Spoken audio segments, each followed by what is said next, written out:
सबसे अच्छी हमारी ये जीत है। यूएस ने हमारे ऊपर इतना मेजर टैरिफ लगाया है, उसके बावजूद फॉरेन पोर्टफोलियो इन्वेस्टर्स दबा के उन्होंने हिंदुस्तान में बाइंग की है। ये हिंदुस्तान की इकोनॉमी की स्ट्रेंथ दिखाता है।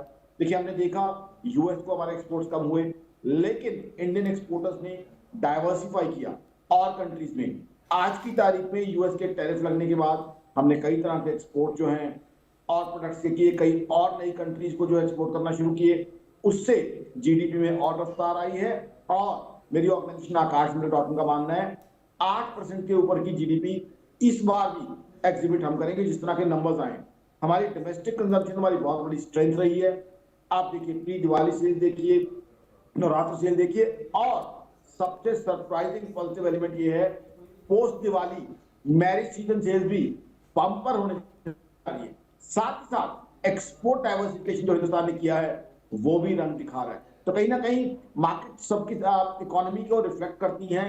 तो जाहिर सी बात है, मार्केट ये देख रही हैं, फॉरेन पोर्टफोलियो इन्वेस्टर्स भी देख रहे हैं। यूएस अभी भी अपनी दिक्कतों में उलझा हुआ है। ग्लोबल इश्यूज की देखे बाद रशिया यूक्रेन वॉर और इंटेंस हो रही है, और चाइना की डिफ्लेशन अब ग्लोबल इन्वेस्टर्स के सामने आ रही है। तो ग्लोबल इन्वेस्टर्स आगे चल के चाइना से दूर रहना चाहेंगे, क्योंकि दिख रहा है चाइना में हालात ये हैं कि चीजों के दाम कम हो रहे हैं, लोगों के पास पैसा ही नहीं है जाके सामान खरीदने का।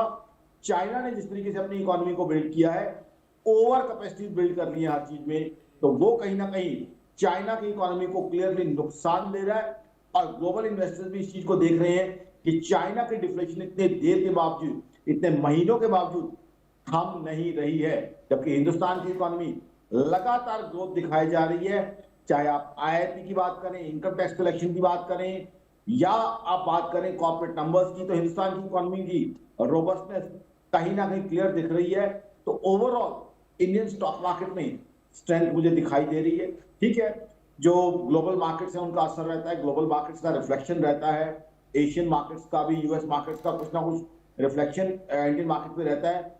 बट हिंदुस्तान की कंजम्पशन, डोमेस्टिक बाइंग और साथ में एक्सपोर्ट डाइवर्सिफिकेशन, वो भी उस बेस पे जो हमने 7.8% की जीडीपी ग्रोथ के बाद बढ़ना शुरू किया है, वो क्लियरली हिंदुस्तान की इकोनॉमी को हेड एंड शोल्डर्स दूसरी इकोनॉमीज के मुकाबले ज्यादा ऊपर रखता है, जिसको देखते हुए फॉरेन पोर्टफोलियो इन्वेस्टर हिंदुस्तान और बड़ी क्वांटिटी में और मेजर बाइंग करेंगे।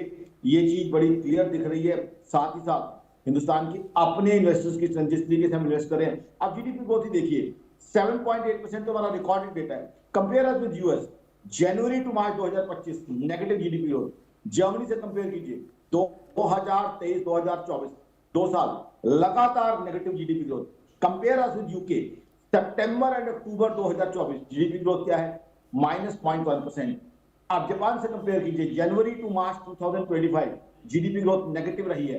तो ग्लोबल मंदी के समय में, ग्लोबल उथल पुथल के समय में, जब कहीं ना कहीं जियोपॉलिटिकल प्रॉब्लम भी सामने आ रही हैं, टैरिफ का असर सीधा सीधा दिखाई दे रहा है अमेरिका के अंदर। अब हम देख रहे हैं किस तरीके से इन्फ्लेशन वहां के लोगों को परेशान कर रही है, किस तरीके से गवर्नमेंट शटडाउन लोगों को दिक्कतें दे रहा है, और किस तरीके से वहां इंटरेस्ट रेट हालांकि कम हो गए, बट आगे की जो एक्सपेक्टेशन है क्योंकि नहीं लग रही है, तो वो इकोनॉमी को दिक्कतें दे रहे हैं। हिंदुस्तान की इकोनॉमी इसमें स्टैंड आउट कर रही है बाकी इकोनॉमी के मुकाबले।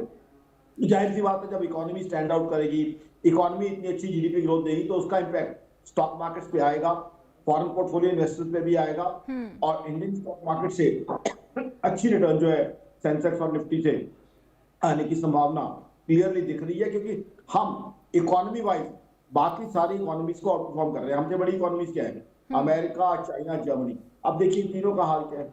अमेरिका ने गवर्नमेंट शटडाउन देखा, हाई इन्फ्लेशन देखी, जॉब लॉसेस देखे। चाइना डिफ्लेशन का शिकार है। आज की तारीख में लोगों का पैसा नहीं है चाइना में। बिल्कुल आकाश जी, बेहद अच्छा पॉइंट आपने यहाँ पर रेस किया कि हमें बेशक जो ग्लोबल फैक्टर्स हैं वो इम्पैक्ट कर रहे हैं, लेकिन उसके बावजूद हम लोग आउट परफॉर्म करते हुए नजर आ रहे हैं। अब क्या आज मार्केट का हाल रहेगा, ये भी जल्द साफ हो जाएगा। बहुत शुक्रिया आपका ये तमाम